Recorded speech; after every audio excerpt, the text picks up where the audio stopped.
ನಮಸ್ತೆ ವೀಕ್ಷಕರೇ, ನಿತ್ಯ ಜ್ಯೋತಿರ ವಾಸ್ತು ಭವಿಷ್ಯ ವಿಶೇಷ ನೇರ ಪ್ರಸಾರ ಕಾರ್ಯಕ್ರಮಕ್ಕೆ ಸ್ವಾಗತ. ನಾನು ಚಿತ್ರಶ್ರೀ. ದಿನಾಂಕ 2/2/2026 ಫೆಬ್ರವರಿ ತಿಂಗಳಿನಲ್ಲಿ ನಾವಿರುವಂಥದ್ದು. ಹಾಗೆ ಕಳೆದ ಸಂಚಿಕೆಯಲ್ಲಿ ಕೆಲವೊಂದಷ್ಟು ರಾಶಿಗಳ ಬಗ್ಗೆ ಫೆಬ್ರವರಿ ತಿಂಗಳ ಮಾಸ ಭವಿಷ್ಯವನ್ನು ನೋಡಿದ್ವಿ. ಇನ್ನೂ ಒಂದು 3-4 ರಾಶಿಗಳು ಸಹ ಉಳಿದುಕೊಂಡಿದ್ವು. ಈಗ ಆ ರಾಶಿಗಳ ವಿಚಾರಕ್ಕೆ ಸಂಬಂಧಪಟ್ಟಂತೆ ಫೆಬ್ರವರಿ ತಿಂಗಳ ಮಾಸ ಭವಿಷ್ಯ ಹೇಗಿದೆ ನೋಡ್ತಾ ಹೋಗೋಣ. ಇದರ ಜೊತೆಗೆ ಏನು ದಿನ ಭವಿಷ್ಯ, ದ್ವಾದಶ ರಾಶಿಗಳ ಒಂದು ದಿನ ಭವಿಷ್ಯ, ಹಾಗೆ ಪಂಚಾಂಗ ತಿಥಿಯನ್ನು ಕೂಡ ನೋಡ್ತಾ ಹೋಗೋಣ. ಹಾಗೆ ಬಹುಮುಖ್ಯವಾಗಿ ಇವತ್ತಿನ ನಮ್ಮ ಸಂಚಿಕೆಯಲ್ಲಿ ವೃಶ್ಚಿಕ ರಾಶಿಯವರಿಗೆ ಫೆಬ್ರವರಿ ತಿಂಗಳು ಯಾವ ರೀತಿಯಾಗಿ ಅನುಕೂಲತೆಗಳನ್ನು ಹೊತ್ತು ತರ್ತಾ ಇದೆ ಈ ಬಗ್ಗೆ ಚರ್ಚೆ ಮಾಡೋಣ.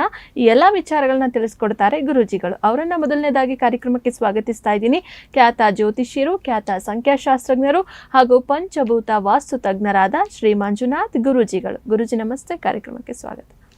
ಆದಿತ್ಯಾಯ ಚ ಸೋಮಾಯ ಮಂಗಳಾಯ ಬುಧಾಯ ಚ ಗುರು ಶುಕ್ರ ಶನಿರ್ಭಾಷ ರಾಹುವೇ ಕೇತುವೆ ನಮಃ. ವೀಕ್ಷಕರೇ, ಗುರೂಜಿಗಳನ್ನ ಕಾರ್ಯಕ್ರಮಕ್ಕೆ ಸ್ವಾಗತಿಸಿದ್ವಿ. ಹಾಗೆ ನೀವು ಸಹ ಕೆಳಗಡೆ ಕಾಣಿಸ್ತಾ ಇರೋ ನಂಬರ್ಗೆ ವಾಟ್ಸಪ್ನಲ್ಲಿ ನೀವು ನಿಮ್ಮ ವಿಳಾಸವನ್ನು ಕಳುಹಿಸ್ಬೋದು. ಹಾಗೆ ನೀವು ಕೇಳೋದಕ್ಕೆ ಬಯಸುವಂತಹ ಪ್ರಶ್ನೆಗಳನ್ನು ಕಳಿಸ್ಕೊಡಿ. ನೀವು ಕಳಿಸ್ಬೇಕಾಗಿರುವಂತಹ ಫೋನ್ ನಂಬರ್ ಕೂಡ ನಿಮಗೆ ಕೆಳಗಡೆ ಡಿಸ್ಪ್ಲೇ ಆಗ್ತಾ ಇದೆ, ಅಥವಾ ಅದೇ ನಂಬರ್ಗೆ ಕಾಲ್ ಮಾಡಿದರೆ ಗುರೂಜಿಗಳ ಬಳಿ ನೀವು ನೇರವಾಗಿ ಮಾತನಾಡ್ಬೋದು. ಗುರೂಜಿ, ಇವತ್ತಿನ ಸಂಚಿಕೆಯಲ್ಲಿ ಏನು ವೃಶ್ಚಿಕ ರಾಶಿಯವರಿಗೆ ಸಂಬಂಧಪಟ್ಟಂತೆ ಫೆಬ್ರವರಿ ತಿಂಗಳ ಮಾಸ ಭವಿಷ್ಯ ಯಾವ ರೀತಿಯಾಗಿದೆ ನೋಡ್ತಾ ಹೋಗೋಣ. ಗುರೂಜಿ, ಮೊದಲನೇದಾಗಿ ನವಗ್ರಹಗಳ ಗೋಚಾರದ ಪ್ರಭಾವ ಯಾವ ರೀತಿಯಾಗಿ ಆಗ್ತಾ ಇದೆ, ಅದರ ಒಂದು ಆಧಾರದ ಮೇಲೆ ರಾಶಿಫಲ ಏನು ಹೇಳ್ತಾ ಇದೆ ನೋಡಿ. ನಾವು ಪ್ರತಿ ಸಂಚಿಕೆಯಲ್ಲಿ ನಾವು ಮಾಸ ಭವಿಷ್ಯ ನೋಡಬೇಕಾದಾಗ ಪ್ರಮುಖವಾಗಿ ಗುರು ಹಾಗೂ ಶನಿಯ ಗೋಚಾರ ವಿಚಾರವಾಗಿ ಪರಿಗಣಿಸುವಂಥದ್ದು. ಯಾಕಂದರೆ ಗುರು ಶನಿ ಮತ್ತು ಅದು ಒಂದು ದೊಡ್ಡ ಗ್ರಹಗಳಾಗಿರೋದ್ರಿಂದ ಅದರ ಒಂದು ಪ್ರಭಾವ ಜಾಸ್ತಿಯಾಗಿರುತ್ತೆ ಯಾವ ಒಂದು ರಾಶಿ ಗ್ರಹ ಗೋಚಾರ ಪರಿಸ್ಥಿತಿಯಲ್ಲಿ ಕೂಡ. ಸೊ ಅದರ ಪ್ರಕಾರದಲ್ಲಿ ಮೊದಲನೇದಾಗಿ ಗುರು ಭಗವಾನರು ರಾಶಿಯಿಂದ ಅಷ್ಟಮ ಸ್ಥಾನದಲ್ಲಿರುವಂಥದ್ದು. ಸೊ ಗುರುಬಲ ಇಲ್ಲ, ಆದರೆ ಅಷ್ಟಮದಲ್ಲಿ ಗುರು ಅಷ್ಟೊಂದು ತೊಂದರೆ ಕೊಡೋದಿಲ್ಲ. ಹಾಗೆ ಶನೇಶ್ವರರ ಒಂದು ಪಂಚಮ ಭಾವದಲ್ಲಿ ಗೋಚರವಾಗ್ತಿರುವಂಥದ್ದು, ಪಂಚಮ ಭಾವದಲ್ಲೇ ಸ್ಥಿತವಾಗಿರುವಂಥದ್ದು, ಅದು ಮುಂದುವರಿಯುತ್ತೆ. ಇನ್ನು ಉಳಿದಂತೆ ಸುಖ ಸ್ಥಾನ ಅಂದರೆ ಚತುರ್ಥ ಸ್ಥಾನ ಅಂತ ಹೇಳ್ತೀವಿ. ವಿಶೇಷವಾಗಿ ವೃಶ್ಚಿಕ ರಾಶಿಯವರಿಗೆ ಫೆಬ್ರವರಿ ಮಾಸದಲ್ಲಿ ಪಂಚಗ್ರಹ ಯೋಗ ಚತುರ್ಥ ಭಾವದಲ್ಲಿ ಆಗ್ತಾ ಇರುವಂಥದ್ದು ಬಹಳ ವಿಶೇಷವಾಗಿ. ಅದರಲ್ಲಿ ಏನೇನು ಪಂಚಗ್ರಹ ಯೋಗ ಅಂತಂದರೆ ತಾವು ಕೇಳಿದಿರೋ ವಿಚಾರ, ನವಗ್ರಹಗಳ ಗೋಚಾರದಲ್ಲಿ ಕ್ರಮವಾಗಿ ಮೊದಲೇದಾಗಿ ವೃಶ್ಚಿಕ ರಾಶಿಯವರಿಗೆ ಅಷ್ಟಮ ಲಾಭಾಧಿಪತಿಯಾದ ಬುಧ ಗ್ರಹರು 4ನೇ ತಾರೀಕು ನಂತರ ಚತುರ್ಥ ಭಾವಕ್ಕೆ ಗೋಚರ ಆಗ್ತಿರುವಂಥದ್ದು. ಮತ್ತು ಸಪ್ತಮ ವ್ಯಯಾಧಿಪತಿಯಾದ ಶುಕ್ರ ಗ್ರಹರು ಕೂಡ 7ನೇ ತಾರೀಕು ನಂತರ ಕುಂಭ ರಾಶಿಗೆ ಗೋಚರವಾಗ್ತಿರುವಂಥದ್ದು. ಅಂದರೆ ಕುಂಭರಾಶಿ ವೃಶ್ಚಿಕ ರಾಶಿಗೆ ಚತುರ್ಥ ಭಾವದಲ್ಲಿರೋದ್ರಿಂದ ಅಲ್ಲಿ ಕೂಡ ಒಂದು ಪಾಸಿಟಿವ್ ಅಂಶ ಚತುರ್ಥ ಭಾವಕ್ಕೆ ಇಲ್ಲಿ ಒಂದು ಶುಕ್ರ ಗ್ರಹರು ಕೂಡ ಬರುವಂಥದ್ದು.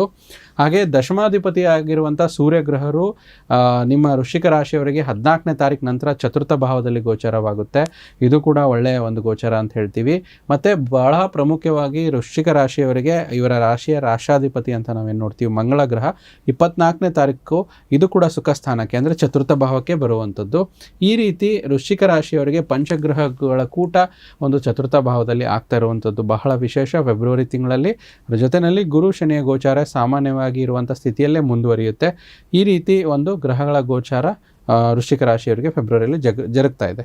ಗುರೂಜಿ, ಇನ್ನು ನೀವು ತಿಳಿಸಿರುವಂತಹ ನವಗ್ರಹಗಳ ಗೋಚಾರದ ಪ್ರಭಾವ ಎಷ್ಟರ ಮಟ್ಟಿಗೆ ಫೆಬ್ರವರಿ ಮಂತ್ನಲ್ಲಿ ವೃಶ್ಚಿಕ ರಾಶಿಯವರ ಮೇಲೆ ಪರಿಣಾಮವನ್ನು ಬೀರ್ತಾ ಇದೆ? ಆಚರಣೆಗಳ ಭಾಗವಾಗಿ ಏನೇನು ಮಾಡ್ಕೊಳ್ಬೇಕು? ನೋಡಿ, ಪ್ರಸ್ತುತ ಗುರು ಭಗವಾನರು ದ್ವಿತೀಯ ಪಂಚಮಾಧಿಪತಿಯಾಗಿ ಅಷ್ಟಮ ಸ್ಥಾನದಲ್ಲಿದ್ದಾರೆ. ಗುರುವಿನಿಂದ ಯಾವುದೇ ಕೆಟ್ಟದ್ದಾಗಲ್ಲ. ಅಷ್ಟಮ ಸ್ಥಾನದಲ್ಲಿರೋದ್ರಿಂದ ಒಳ್ಳೆಯದೂ ಆಗಲ್ಲ, ಕೆಟ್ಟದೂ ಆಗಲ್ಲ. ಅದು ಆದರೆ ಸ್ವಲ್ಪ ಅಷ್ಟಮ ಅಂತಂದರೆ ಭಯ, ಆತಂಕ ಅಂತ ಹೇಳ್ತೀವಿ. ಅದ್ರ ಬಗ್ಗೆ ಸ್ವಲ್ಪ ಎಚ್ಚರಿಕೆಯಿಂದ ಇರಬೇಕು. ಉದಾಹರಣೆಗೆ ಯಾವ ರೀತಿ ಅಂದರೆ ನಿಮ್ಮ ಹತ್ರ ಒಂದು 100 ರೂಪಾಯಿ ಇತ್ತು ಅಂತ ತಿಳ್ಕೊಳ್ಳಿ. ಸೊ 100 ರೂಪಾಯಿ ನಿಮಗೆ ಖರ್ಚಾದರೂ ಕೂಡ ಏನೂ ಲಾಸ್ ಆಗಲ್ಲ, ಆದರೆ ಮೈನಸ್ ಅಂತೂ ಆಗಲ್ಲ. ಸೊ ಅದರಿಂದ ಗುರುವಿನಿಂದ ತೊಂದರೆ ಇಲ್ಲ. ಇನ್ನು ವೃಶ್ಚಿಕ ರಾಶಿ ನಿಮಗೆ ಪಂಚಮ ಶನಿ ಮುಂದುವರಿತಾ ಇದೆ. ಸೊ ನಾವು ಪ್ರತಿ ಸಂಚಿಕೆಯಲ್ಲಿ ಶನೇಶ್ವರನ ಸಂಬಂಧಪಟ್ಟಂಥ ಪರಿಹಾರಗಳು ನಾವು ವೃಶ್ಚಿಕ ರಾಶಿಯವರಿಗೆ ತಿಳಿಸ್ತಾ ಇದ್ದೀವಿ. ಅಂದರೆ ಡಿಸೆಂಬರ್ ಆಗಿರ್ಬೋದು, ಜನವರಿ ಆಗಿರ್ಬೋದು, ಈಗ ಫೆಬ್ರವರಿ ಭವಿಷ್ಯ ಹೇಳ್ತಾ ಇದ್ದೀವಿ. ಸೊ ಶನೇಶ್ವರ ಸ್ವಾಮಿ ವಿಚಾರವಾಗಿ ಒಂದು ತೈಲಾಭಿಷೇಕ ಮಾಡಿ, ಶನಿ ಚಾಲಿಸ ಹೇಳಿ, ಶನಿವಾರ ಆಂಜನೇಯ ಸ್ವಾಮಿ ದೇವಸ್ಥಾನಕ್ಕೆ ಭೇಟಿ ಕೊಡಿ, ಶನೇಶ್ವರ ಸ್ವಾಮಿ ದೇವಸ್ಥಾನಕ್ಕೆ ಭೇಟಿ ಕೊಡಿ. ಅಥವಾ ನಿಮ್ಮೂರಲ್ಲಿ ಶನೇಶ್ವರ ಇಲ್ಲಾಂದರೆ ಆಂಜನೇಯ ಸ್ವಾಮಿ ದೇವಸ್ಥಾನಕ್ಕೆ ಭೇಟಿ ನೀಡಿ ಅಲ್ಲಿ ದರ್ಶನ ಮಾಡ್ಕೊಳ್ಳಿ. ಸೊ ಆ ರೀತಿ ಇರುತ್ತೆ. ನಿಮ್ಮ ಜಾತಕದಲ್ಲಿ ಏನಾದರೂ ಶನೇಶ್ವರರು ತುಂಬ ಬಲವಾಗಿದ್ದರೆ ಈ ರೀತಿ ಯಾವುದೇ ಪಂಚಮ ಶನಿ ಪ್ರಭಾವ ಆಗೋದಿಲ್ಲ. ಆದರೆ ಸ್ವಲ್ಪ ವೀಕ್ ಆಗಿದ್ರೆ ಇದ್ರದ್ದು ಈ ಪರಿಹಾರ ಮಾಡಿಕೊಂಡ್ರೆ ಒಳ್ಳೆಯದು. ಹಾಗೆ ನಿಮ್ಮ ಒಂದು ತುಂಬ ವಿಶೇಷವಾಗಿ ಗ್ರಹ ಸ್ಥಿತಿ ಅನುಸಾರವಾಗಿ ನೋಡೋದಾದರೆ, ನಾನು ಆವಾಗಲೇ ಹೇಳಿದೆ ಚತುರ್ಥ ಭಾವದಲ್ಲಿ ಪಂಚಗ್ರಹಗಳು ಕೂಟ ಆಗ್ತಿರುವಂಥದ್ದು. ಸೊ ಅದರಲ್ಲಿ ಮೂರನೇ ತಾರೀಕು ಮತ್ತು 24ನೇ ತಾರೀಕು ನಾವೇನು ಹೇಳ್ತೀವಿ, ಈ ಒಂದು ಟೈಮ್ ಪೀರಿಯಡಲ್ಲಿ 4 ಗ್ರಹಗಳು ಪಂಚಗ್ರಹ ಕೂಟವಾಗಿ ಕುಂಭರಾಶಿಯಲ್ಲಿ ಜರುಗ್ತಾ ಇದೆ. ಅಂದರೆ ನಿಮ್ಮ ವೃಶ್ಚಿಕ ರಾಶಿಯವರಿಗೆ ಚತುರ್ಥ ಭಾವ ಆಗುವಂಥದ್ದು. ಸೊ ಇದೊಂದು ಅದ್ಭುತವಾದ ಒಂದು ವಿಚಾರ ವೃಶ್ಚಿಕ ರಾಶಿಯವರಿಗೆ. ಯಾವ ರೀತಿ ಅಂತಂದರೆ, ಅಲ್ಲಿ ಶನೇಶ್ವರನ ಒಂದು ವಿಚಾರದಲ್ಲಿ ಏನಂತಂದರೆ, ಶನಿಯ ಮನೆಯಲ್ಲಿ 4ನೇ ಭಾವದಲ್ಲಿ 5 ಗ್ರಹಗಳು ಬರುವಂಥದ್ದು. ಸೊ ಬಹಳ ಒಳ್ಳೆಯದು. ಮತ್ತು ಇಲ್ಲಿ ಭಾಗ್ಯಾಧಿಪತಿ ಮತ್ತು ಸುಖ ಸ್ಥಾನಗೆ ಅಧಿಪತಿಯಾಗಿರುವಂಥ, ವಿದ್ಯೆಗೆ ಅಧಿಪತಿಯಾಗಿರುವಂಥ ಬುಧ ಕೂಡ ಚತುರ್ಥ ಭಾವಕ್ಕೆ ಬರೋದರಿಂದ ವಿಶೇಷವಾಗಿ ವೃಶ್ಚಿಕ ರಾಶಿಯವರ ವ್ಯಾಪಾರ, ವಿದ್ಯೆ, ಅದೃಷ್ಟ, ಬುದ್ಧಿ ಎಲ್ಲವೂ ನಿಮಗೆ ಒಳ್ಳೆ ರೀತಿಯಲ್ಲಿ ಬಂದು ಸೇರುವಂಥದ್ದು. ಸಪ್ತಮ ಸ್ಥಾನಾಧಿಪತಿಯಾದ ಶುಕ್ರ ಗ್ರಹರು ಕೂಡ ಚತುರ್ಥ ಭಾವದಲ್ಲಿ ಬರೋದ್ರಿಂದ ಮಾತೃಸುಖ ಮತ್ತು ಸುಖ ಆಗಿರ್ಬೋದು, ವಾಹನ ಯೋಗ ಮತ್ತು ಲಕ್ಸುರಿ ಲೈಫ್ ಸ್ಟೈಲ್ ಲೀಡ್ ಮಾಡುವಂಥದ್ದು ಫೆಬ್ರವರಿ ತಿಂಗಳಲ್ಲಿ ವೃಶ್ಚಿಕ ರಾಶಿಯವರಿಗೆ ಜರುಗುತ್ತೆ. ಮತ್ತು ಇನ್ನೊಂದು ವಿಚಾರ ಅಂತಂದರೆ, ಅಯ್ಯನ ಶಯನ ಭೋಗಕ್ಕೆ ಅಧಿಪತಿಯಾಗಿರುವಂಥ ಶುಕ್ರ ಗ್ರಹರು ಕೂಡ ಇಲ್ಲೇನಾಗುತ್ತೆ, ಚತುರ್ಥ ಭಾವದಲ್ಲಿ ಬರೋದ್ರಿಂದ ವಿದೇಶದಲ್ಲಿರೋರಿಗೆ, ವಿದೇಶ ಪ್ರಯಾಣ ಮಾಡುವಂಥವರಿಗೆ, ಅದರಲ್ಲೂ ವೃಶ್ಚಿಕ ರಾಶಿಯವರಿಗೆ ತುಂಬ ಅನುಕೂಲ ಆಗುತ್ತೆ. ಇದರಿಂದ 13ನೇ ತಾರೀಕು ಸೂರ್ಯ ದಶಮಾಧಿಪತಿಯಾಗಿ ಚತುರ್ಥ ಭಾವದಲ್ಲಿ ಬರೋದ್ರಿಂದ ವೃತ್ತಿಯಲ್ಲಿ ಒಳ್ಳೆಯ ಅನುಭವಗಳು ಆಗುವಂಥದ್ದು, ಕೆಲಸ ಕಾರ್ಯಗಳ ಸರಾಗವಾಗಿ ಆಗುವಂಥದ್ದು, ರೆಕಗ್ನೇಷನ್ ಸಿಗುವಂಥದ್ದು, ಸರ್ಕಾರಿ ಕೆಲಸದವ್ರಿಗೆ ಒಳ್ಳೆಯದಾಗುವಂಥದ್ದು. ನೀವೇನಾದ್ರು ವ್ಯಾಪಾರಸ್ಥರಿದ್ರೆ ಅದು ಕೂಡ ನಿಮಗೆ ತುಂಬ ಚೆನ್ನಾಗಾಗುತ್ತೆ. ಯಾವುದೇ ನೆಗೆಟಿವಿಟಿ ಇಲ್ಲ. ನೆಗೆಟಿವಿಟಿ ಅಂತ ನೋಡೋದಾದ್ರೆ ಸ್ವಲ್ಪ ಪಂಚಮದಲ್ಲಿ ಶನಿ ಇರುವಂಥದ್ದೇ ನೆಗೆಟಿವಿಟಿ ವೃಶ್ಚಿಕ ರಾಶಿಯವರಿಗೆ. ಅದಕ್ಕಾಗಲೇ ನಾನು ಪರಿಹಾರ ಹೇಳಿದೆ. ಗುರು ಅಷ್ಟಮದಲ್ಲಿ ಅಂತ ಏನು ದೊಡ್ಡ ಸಮಸ್ಯೆ ಇಲ್ಲ. ಈ ರೀತಿಯಾಗಿ ವಿಸ್ತೃತವಾಗಿ ನವಗ್ರಹಗಳ ಒಂದು ಗೋಚಾರದ ಫಲ ಫೆಬ್ರವರಿ ಮಾಸದಲ್ಲಿ ವೃಶ್ಚಿಕ ರಾಶಿಯವರಿಗೆ ಜರುಗುತ್ತೆ. ಗುರುಜಿ, ಇನ್ನು ನೀವು ತಿಳಿಸಿರುವಂತಹ ನವಗ್ರಹಗಳ ಗೋಚಾರದ ಪ್ರಭಾವ ಎಷ್ಟು ಮಟ್ಟಿಗೆ ವೃಶ್ಚಿಕ ರಾಶಿಯವರಿಗೆ ಆಗ್ತಾ ಇದೆ ಅಂತ ಹೇಳಿ ತಿಳಿಸಿದ್ರೆ, ಅದರ ಮುಂದುವರೆದ ಭಾಗವಾಗಿ ನೋಡೋದಾದ್ರೆ ರಾಶಿಯಾಧಿಪತಿ ಗೋಚಾರದಿಂದ ಆಗ್ತಕ್ಕಂಥ ಅನುಕೂಲತೆಗಳು, ಫಲಾಫಲಗಳು ಯಾವ ರೀತಿಯಾಗಿ ಫೆಬ್ರವರಿ ಮಂತ್ನಲ್ಲಿ ವೃಶ್ಚಿಕ ರಾಶಿಯವರು ಪಡೆದುಕೊಳ್ತಾ ಇದ್ದಾರೆ?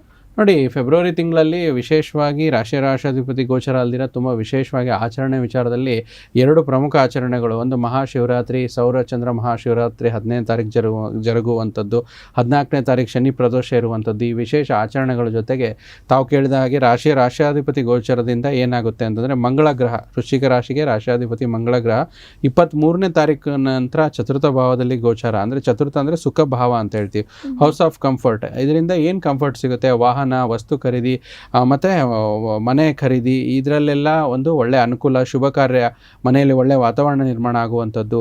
ಅದಲ್ದಿರ ನಿಮ್ಮ ರಾಶಿಯಾಧಿಪತಿ ಅಂತಂದರೆ ನಿಮ್ಮ ಶರೀರ ಸದೃಢವಾಗುವಂಥದ್ದು, ಆರೋಗ್ಯದಲ್ಲಿ ವೃದ್ಧಿ ಆಗುತ್ತೆ, ಒಳ್ಳೆಯ ದೇಹ ರಚನೆ ಸಿಗುತ್ತೆ. ಮಂಗಳ ಗ್ರಹ ರಾಶಿಯಾಧಿಪತಿ ಕೂಡ ಆಗಿರೋದ್ರಿಂದ ಧೈರ್ಯ, ಸಾಹಸ, ಪರಾಕ್ರಮ ಅಂದರೆ ಯಾವುದೇ ಕೆಲಸದಲ್ಲಿ ಮುನ್ನುಗ್ಗಿ ಮಾಡುವಂಥದ್ದು ಫೆಬ್ರವರಿ ತಿಂಗಳಲ್ಲಿ ವೃಶ್ಚಿಕ ರಾಶಿಯವರಿಗೆ ಸಕಾರಾತ್ಮಕವಾಗಿ ಜರುಗುತ್ತೆ. ಚತುರ್ಥದಲ್ಲಿ ರಾಹು ಕೂಡ ಒಂದು ಒಳ್ಳೆಯ ಪ್ರಾಪರ್ಟಿ ಯೋಗ ನಿಮಗೆ ನಿರ್ಮಾಣ ಮಾಡ್ತಿರುವಂಥದ್ದು. ದಶಮದಲ್ಲಿ ಕೇತು ಯಾವುದೇ ರೀತಿ ಅಷ್ಟೊಂದು ಅಡಚಣೆ ಮಾಡೋದಿಲ್ಲ.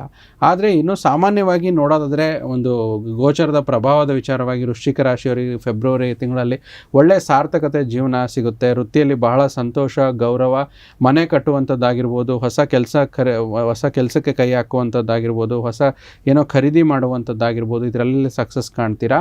ವೃಶ್ಚಿಕ ರಾಶಿ ವಿದ್ಯಾರ್ಥಿಗಳಿಗೆ ಇದೊಂದು ಫೆಬ್ರವರಿ ತಿಂಗಳು ಉತ್ತಮ ಮಾಸ. ಮಧ್ಯವರ್ತಿ ಕೆಲಸ ಮಾಡೋರಿಗೆ ಅಂದರೆ ಅಧಿಕ ಧನ ಲಾಭ ಸಿಗುವಂಥದ್ದು ಈ ಒಂದು ಮಾಸದಲ್ಲಿ ನೋಡ್ತೀವಿ. ವಾಹನ ಚಾಲನೆ ಮತ್ತು ವಾಹನ ಸರ್ವಿಸ್ ಸೆಂಟರ್ ಇಟ್ಕೊಂಡವರಿಗೆ ಒಳ್ಳೆ ಲಾಭ, ಅದರಲ್ಲಿ ವಿಶೇಷವಾಗಿ ಟ್ರಾವೆಲ್ಸ್ ಕಂಪ್ನಿ ನಡೆಸೋರಿಗೂ ಕೂಡ ಒಳ್ಳೆ ಲಾಭ ಅಂತ ಹೇಳ್ತೀವಿ. ರೈತರಿಗೂ ಕೂಡ ವೃಶ್ಚಿಕ ರಾಶಿಯ ರೈತರಿಗೆ ಇದು ಒಳ್ಳೆ ಮಾಸ. ಯಾಕೆ ರೈತರಂದರೆ ಅನ್ನದಾತರು, ಅವರು ಸುಖವಾಗಿದ್ದರೆ ದೇಶ ಸುಖವಾಗಿರುತ್ತೆ. ಕೃಷಿ ಕ್ಷೇತ್ರದಲ್ಲಿ ಉತ್ತಮ ಪ್ರಗತಿ ಅಂತ ಹೇಳ್ತೀವಿ. ಮೃಷ್ಟಾಂಗ ಭೋಜನ ಪ್ರಾಪ್ತಿ.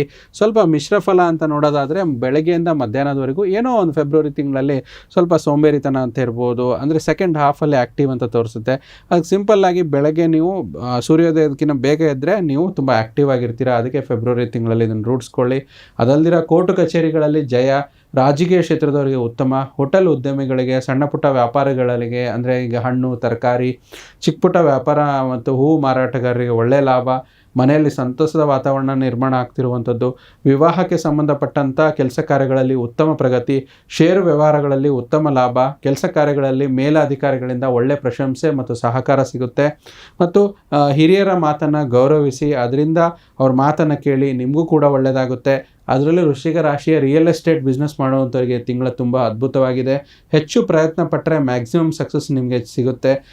ವಿಶೇಷವಾಗಿ ಸ್ಥಿರಾಸ್ತಿ ಮತ್ತು ಚರಾಸ್ತಿ ಎರಡೂ ಖರೀದಿ ಮಾಡುವಂಥ ಯೋಗ ಪ್ರಾಪ್ತಿಯಾಗುವಂಥದ್ದು, ಮತ್ತು ನಿಮ್ಮ ಜ್ಞಾನದಿಂದ ಬುದ್ಧಿಶಕ್ತಿಯಿಂದ ಬರುವಂಥ ಸಮಸ್ಯೆಗಳನ್ನು ದೂರ ಮಾಡಿಕೊಂಡು ಪಾಸಿಟಿವ್ ಆಗಿ ಎಲ್ಲ ಕಡೆ ಸಕ್ಸಸ್ ಸಿಗುತ್ತೆ. ನಿಮಗೆ ಸಪೋರ್ಟ್ ಕೂಡ ಜಾಸ್ತಿ ಸಿಗುತ್ತೆ. ಚಿಕ್ಕ ಪುಟ್ಟ ಉದ್ಯೋಗಗಳಿಗೆ ಒಳ್ಳೆ ಫಲ, ಮತ್ತು ಇಂಡಸ್ಟ್ರಿಯಲಿಸ್ಟ್ ಅಂತ ಏನು ತೊಗೊತೀವಿ ಅವರಿಗೆ, ಕೈಗಾರಿಕೆ ಇರೋರಿಗೆ, ಆ ಉದ್ಯಮಿಗಳಿಗೆ ತುಂಬ ಚೆನ್ನಾಗಿರುವಂಥದ್ದು. ಅದರಲ್ಲಿ ಅಧಿಕಾರಿಗಳ ಒಳ್ಳೆಯ ಸಹಕಾರ ಸಿಗುವಂಥದ್ದು. ಹೊಸ ಕೆಲಸಗಳನ್ನು ಕೈ ಹಾಕ್ತೀರಾ ಈ ತಿಂಗಳಲ್ಲಿ. ಈ ರೀತಿ ಮಾಡೋದ್ರಿಂದ ನಿಮಗೆ ಹೊಸ ಕೆಲಸ ಹುಡ್ಕೊಂಬರುವಂಥದ್ದು, ಒಂದು ಸಣ್ಣ ಪ್ರಯತ್ನ ಅಷ್ಟೇ ಪಡುವಂಥದ್ದು ವೃಶ್ಚಿಕ ರಾಶಿಯವರು. ಇದರಿಂದ ಫೆಬ್ರವರಿ ತಿಂಗಳಲ್ಲಿ ನೀವು ಪ್ರಯತ್ನ ಪಟ್ಟರೆ ಖಂಡಿತ ಶುಭವಾಗುತ್ತೆ. ನೂತನವಾಗಿ ಏನೇ ಒಂದು ಕೆಲಸ ಮಾಡಿದ್ರು, ಕೈ ಹಾಕಿದರೂ ಕೂಡ ನಿಮಗೆ ತುಂಬ ಸಕ್ಸಸ್ ಸಿಗುತ್ತೆ. ಬಹಳ ಜವಾಬ್ದಾರಿಗಳು ಜಾಸ್ತಿ ಆಗುವಂಥದ್ದು ಈ ಮಾಸದಲ್ಲಿ ನಿರೀಕ್ಷಿಸಲಾಗಿದೆ. ಗುರುಜಿ, ಇನ್ನು ವೃಶ್ಚಿಕ ರಾಶಿಯಲ್ಲಿ ಬರ್ತಕ್ಕಂಥ ನಕ್ಷತ್ರಗಳೇನಿದೆ, ನಕ್ಷತ್ರಗಳ ಆಧಾರಿತವಾಗಿ ಏನೆಲ್ಲ ಫಲಗಳನ್ನು ನಾವು ನೋಡ್ತಾ ಹೋಗ್ತೀವಿ, ಇನ್ನು ಸಮಸ್ಯೆಗಳು ದೋಷಗಳು ಎದುರಾದಂತಹ ಸಂದರ್ಭದಲ್ಲಿ ಯಾವ ಪರಿಹಾರವನ್ನು ಮಾಡ್ಕೊಳ್ಬೇಕು?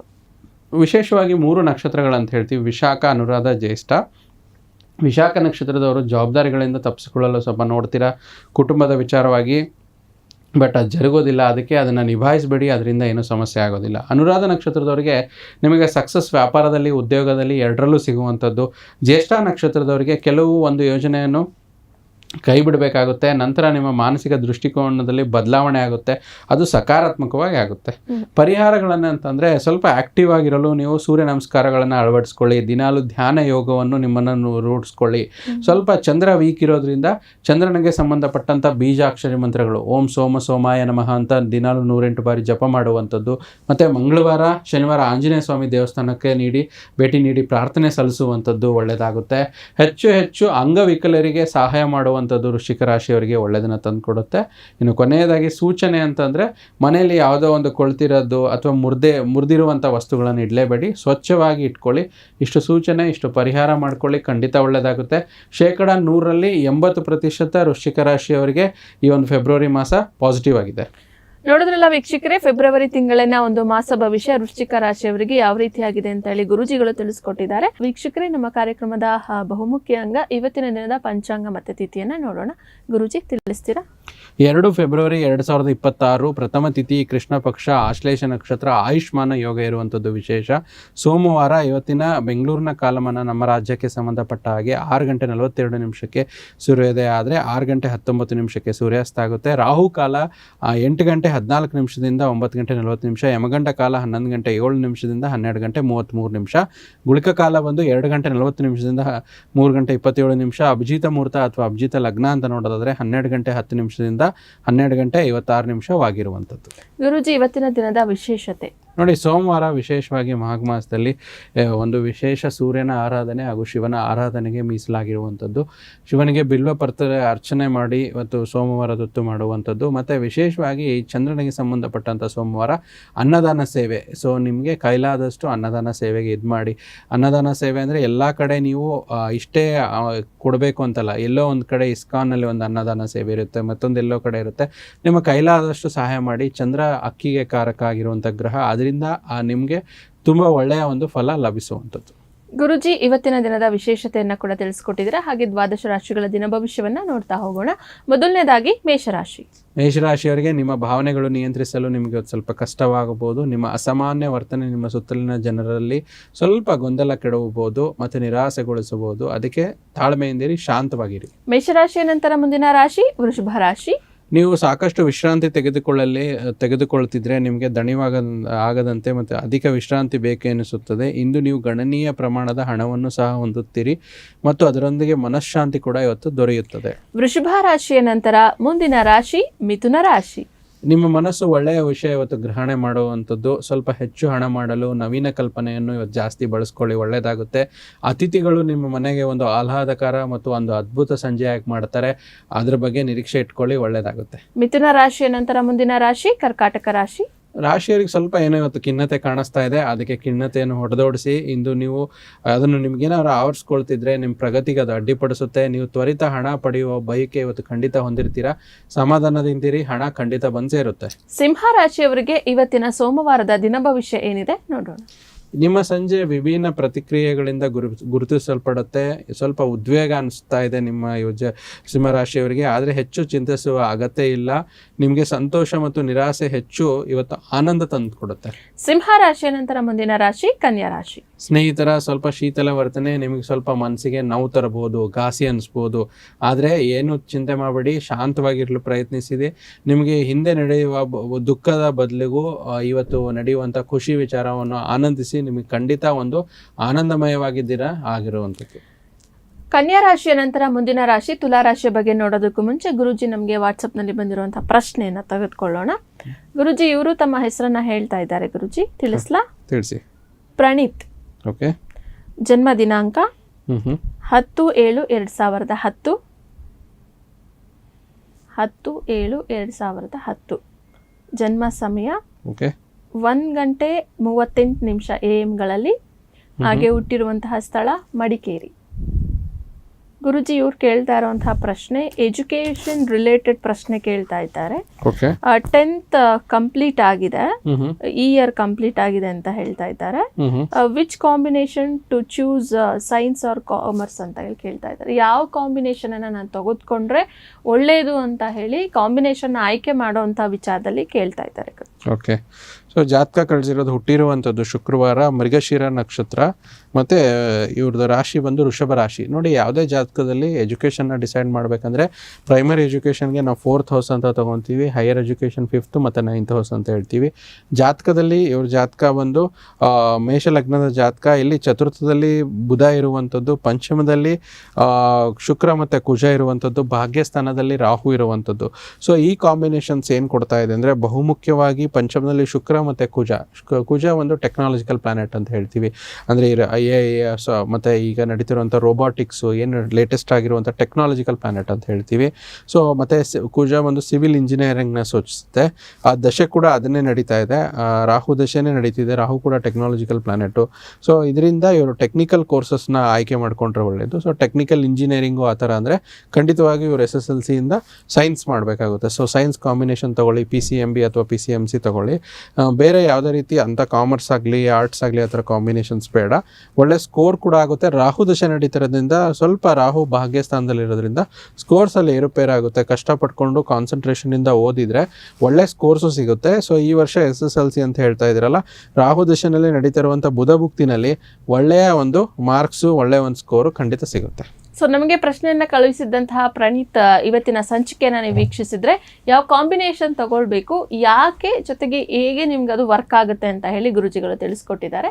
ಹಾಗೆ ಮಾಡಿ ಅಂತ ಹೇಳ್ತಾ ಗುರುಜಿ ಈಗ ತುಲಾ ರಾಶಿಯ ಬಗ್ಗೆ ದಿನ ಭವಿಷ್ಯವನ್ನ ನೋಡಬೇಕಿತ್ತು. ನೋಡೋಣ. ತುಲಾರಾಶಿಯವರು, ನಿಮ್ಮ ಬಗ್ಗೆ ನಿಮಗೆ ಉತ್ತಮ ಅಭಿಪ್ರಾಯ ಬರಲು, ಒಳ್ಳೆಯ ಕೆಲಸಗಳನ್ನು ಮಾಡಲು ಇವತ್ತು ನಿಮಗೆ ಅದ್ಭುತವಾಗಿರುವಂಥ ದಿನ. ಭೂಮಿಯನ್ನು ಖರೀದಿಸುವುದು ಮತ್ತು ಅದನ್ನು ಮಾರಾಟ ಮಾಡಲು ಬಯಸುವ ಜನರು ಇಂದು ಉತ್ತಮ ಖರೀದಿದಾರರನ್ನು ಕಾಣಬಹುದು. ತುಲಾ ರಾಶಿಯ ನಂತರ ಮುಂದಿನ ರಾಶಿ ವೃಶ್ಚಿಕ ರಾಶಿ. ನೀವು ವಿಶ್ರಾಂತಿ ಪಡೆಯಲು ಸಾಧ್ಯವಾಗುವ ಒಂದು ಒಳ್ಳೆಯ ದಿನ. ನಿಮ್ಮ ಸ್ನಾಯುಗಳಿಗೆ ವಿಶ್ರಾಂತಿ ಮತ್ತು ತೈಲದಿಂದ ಅಭ್ಯಂಗನ ಮಾಡಿಕೊಳ್ಳುವಂಥದ್ದು ತುಂಬ ಒಳ್ಳೆಯದು. ನಿಮ್ಮ ಕೋಪವನ್ನು ನಿಯಂತ್ರಿಸಿ, ಇಲ್ಲಾಂದರೆ ಕಚೇರಿಯಲ್ಲಿ ಎಲ್ಲರೊಂದಿಗೂ ಏನೋ ಒಂದು ಕಿರಿಕಿರಿ ಆಗುವಂಥ ದಿನ. ಅದರ ಬಗ್ಗೆ ಸ್ವಲ್ಪ ಎಚ್ಚರಿಕೆಯಿಂದ. ವೃಶ್ಚಿಕ ರಾಶಿಯ ನಂತರ ಮುಂದಿನ ರಾಶಿ ಧನುರಾಶಿ. ತುಂಬ ಪ್ರಯಾಣ ಸ್ವಲ್ಪ ನಿಮಗೆ ದಣಿವನಿಸಬಹುದು. ಡೈರಿ ಉದ್ಯಮಕ್ಕೆ ಸೇರಿರುವವರು ಇಂದು ಆರ್ಥಿಕ ಲಾಭವನ್ನು ಪಡೆಯುವ ಪ್ರಬಲ ಸಾಧ್ಯತೆ ಇದೆ. ಮಕ್ಕಳು ಮತ್ತು ಅವರ ಸಾಧನೆಗಳಿಂದ ಹೆಮ್ಮೆ ಪಡುವಂಥ ಒಂದು ಒಳ್ಳೆಯ ಸಕಾರಾತ್ಮಕ ದಿನವಾಗಿರುವಂಥದ್ದು. ಮಕರ ರಾಶಿಯವರಿಗೆ ಇವತ್ತಿನ ಸೋಮವಾರದ ದಿನ ಭವಿಷ್ಯ ಏನಿದೆ ನೋಡೋಣ. ಆರೋಗ್ಯ ದೃಷ್ಟಿಯಿಂದ ಉತ್ತಮವಾದ ದಿನ. ನಿಮಗೆ ಹರ್ಷಚಿತ್ತದ ಮನಸ್ಸು, ನಿಮಗೆ ಒಳ್ಳೆಯ ಮಾನಸಿಕ ಒಂದು ದಿನ, ಖುಷಿಯಾಗಿರುವಂಥ ದಿನ ಆಗಿ ಕಳಿತೀರಾ. ಮಕರ ರಾಶಿಯ ನಂತರ ಮುಂದಿನ ರಾಶಿ ಕುಂಭ ರಾಶಿ. ಆಶಾವಾದಿಗಳಾಗಿರಿ. ಜೀವನದ ಉಜ್ವಲ ಬದಿಯನ್ನು ನೋಡಿ ನಿಮ್ಮ ಆತ್ಮವಿಶ್ವಾಸ ಭರಿತ ನಿರೀಕ್ಷೆಗಳು, ನಿಮಗೆ ಭರವಸೆಗಳು, ಆಸೆಗಳು, ಸಾಕ್ಷಾತ್ಕಾರಗಳು ಇವತ್ತು ನಿಮಗೆ ಸಹಾಯ ಮಾಡುತ್ತೆ.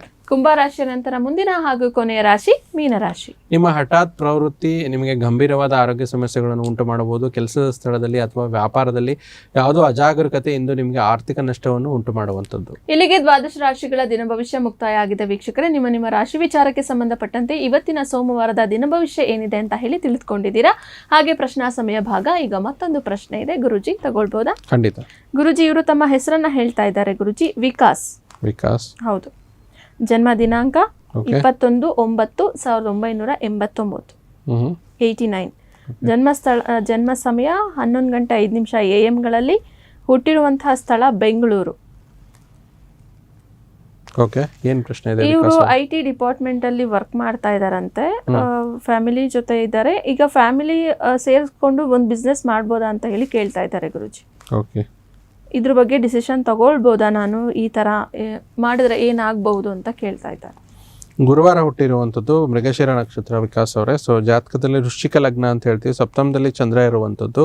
ಸೊ ಯಾವುದೇ ಒಂದು ಬಿಸ್ನೆಸ್ ಮಾಡಬೇಕು ಅಂತಂದರೆ ಪ್ರಬಲವಾದ ದೊಡ್ಡ ಗ್ರಹಗಳ ಗುರು ಆಗಿರ್ಬೋದು, ಶನಿ ಆಗಿರ್ಬೋದು, ಶುಕ್ರ ಆಗಿರ್ಬೋದು, ಈ ರೀತಿ ಗ್ರಹಗಳ ಸಂಬಂಧ ಬಂದಾಗ ಬಿಸ್ನೆಸ್ಗೆ ಸಪೋರ್ಟ್ ಸಿಗುತ್ತೆ. ಅಂದರೆ ಬಿಸ್ನೆಸ್ ಅಂದರೆ ಸ್ಟೇಬಲ್, ಅನ್ಸ್ಟೇಬಲ್ ಇನ್ಕಮ್. ಜಾಬ್ ಮಾಡಿದ್ರೆ ಸ್ಟೇಬಲ್ ಇನ್ಕಮ್ ಇರುತ್ತೆ, ಯಾವುದೇ ರೀತಿ ಚಿಂತೆ ಇರಲ್ಲ. ಬಿಸ್ನೆಸ್ಸಲ್ಲಿ ದುಡ್ಡು ಹೆಚ್ಚಾಗಿ ಬರುತ್ತೆ, ರಿಸ್ಕು ಹೆಚ್ಚಾಗಿರುತ್ತೆ. ಸೊ ಇಲ್ಲಿ ರಿಸ್ಕ್ ಟೇಕಿಂಗ್ ಪ್ಲಾನೆಟ್ ಇವರಿಗೆ ಮೂರನೇ ಅಧಿಪತಿ ಶನಿ 2ನೇ ಮನೇಲಿರೋದ್ರಿಂದ ಸ್ವಲ್ಪ ನೆಗೆಟಿವ್ ಅಂತ ಹೇಳ್ತೀವಿ. ಗುರುದಶೆ ಚಂದ್ರಭುಕ್ತಿ ನಡೀತಾ ಇರೋದ್ರಿಂದ ಇದರಲ್ಲೂ ಕೂಡ ಸಪೋರ್ಟ್ ಇರಲ್ಲ. ಶನಿ ಮಹಾದಶನಲ್ಲಿ ಇವರಿಗೆ ಜಾತಕದಲ್ಲಿ ಶನಿ ಪ್ರಬಲವಾಗಿದೆ. 2030ನೇ ಇಸ್ವಿಯಿಂದ ಶನಿ ದಶೆ ನಡೆಯುತ್ತೆ. ಆ ಟೈಮಲ್ಲಿ ಇವರಿಗೆ ಒಂದು ಬಿಸ್ನೆಸ್ಗೆ ಕೈ ಹಾಕ್ಬೋದು. ಅಲ್ಲಿವರೆಗೂ ಇವ್ರು ಏನು ಕೆಲಸ ಮಾಡ್ಕೊಂಡು ಹೋಗ್ತಿದ್ದಾರೆ ಅದನ್ನೇ ಕಂಟಿನ್ಯೂ ಮಾಡಲಿ. ಬಿಸ್ನೆಸ್ ಸ್ವಲ್ಪ ಸ್ಲೋ ಆಗಿ ಸ್ಟಾರ್ಟ್ ಮಾಡಿ, ಅಥವಾ ಅವ್ರಿಗೆ ಯಾರಾದರೂ ಪಾರ್ಟ್ನರ್ ಸಿಕ್ಕರೆ, ಅವ್ರ ಮನೇಲಿ ಅವ್ರ ವೈಫ್ ಇದ್ದರೆ ಅವ್ರ ಹೆಸರಲ್ಲಿ ಸ್ಟಾರ್ಟ್ ಮಾಡಿ ಇವರು ಮೇನ್ ಫ್ರೇಮ್ ಬಿಸ್ನೆಸ್ನ ಮಾಡಬೇಕು ಅಂದರೆ 2030ರಿಂದ ಇವರಿಗೆ ಒಳ್ಳೆಯ ಯೋಗಗಳು ಕಾಣಿಸ್ತಾ ಇದೆ. ಅಲ್ಲಿವರೆಗೂ ಗುರುದಶೆ ನಡೀತಿರೋದ್ರಿಂದ ಗುರುವಾರ ರಾಘವೇಂದ್ರ ಸ್ವಾಮಿ, ಗುರು ದತ್ತಾತ್ರೇಯ ದೇವಸ್ಥಾನ ಅಥವಾ ಸಾಯಿಬಾಬಾ ದೇವಸ್ಥಾನಕ್ಕೆ ಹೋಗ್ತಾ ಇರುವಂಥದ್ದು, ಗುರು ಮಂತ್ರವನ್ನು ಹೇಳ್ತಾ ಇರುವಂಥದ್ದು, ಓಂ ಬೃಹಸ್ಪತಿಯೇ ನಮಃ ಅಂತ 108 ಬಾರಿ ಜಪ ಮಾಡುವಂಥದ್ದು ಇವರಿಗೆ ಒಳ್ಳೆಯದನ್ನು ಮಾಡುವಂಥದ್ದು. ಸೊ ನಮಗೆ ಪ್ರಶ್ನೆಯನ್ನು ಕಳುಹಿಸಿದಂತಹ ವಿಕಾಸ್ ಅವರೇ, ಈ ಸಂಚಿಕೆಯನ್ನು ನೀವು ವೀಕ್ಷಿಸಿದ್ರೆ ಗುರುಜಿಗಳು ತಿಳಿಸಿರೋ ಪ್ರಕಾರ ಮಾಡ್ಕೊಳ್ಳಿ, ಖಂಡಿತ ಒಳ್ಳೆಯದಾಗಲಿ ಅಂತ ಹೇಳ್ತಾ ಇಷ್ಟೊತ್ತು ಕೂಡ ಗುರುಜಿ ನಮ್ಮ ಜೊತೆ ಇದ್ದು ವೃಶ್ಚಿಕ ರಾಶಿಯ ಒಂದು ಫೆಬ್ರವರಿ ತಿಂಗಳ ಮಾಸ ಭವಿಷ್ಯದ ಜೊತೆಗೆ ನಮ್ಮ ವೀಕ್ಷಕರ ಪ್ರಶ್ನೆಗಳಿಗೆ ಉತ್ತರವನ್ನು ನೀಡ್ತಾ ದಿನ ಭವಿಷ್ಯ, ಪಂಚಾಂಗ, ತಿಥಿ ಹೀಗೆ ಹಲವಾರು ವಿಚಾರಗಳನ್ನು ನಮ್ಮ ವೀಕ್ಷಕರಿಗೆ ತಿಳಿಸ್ಕೊಟ್ಟಿದ್ದೀರಾ. ಧನ್ಯವಾದಗಳು. ಸರ್ವೇ ಜನೋ ಸುಖಿನೋ ಭವಂತು, ಸಮಸ್ತ ಸನ್ಮಂಗಳಾನಿ ಭವಂತು.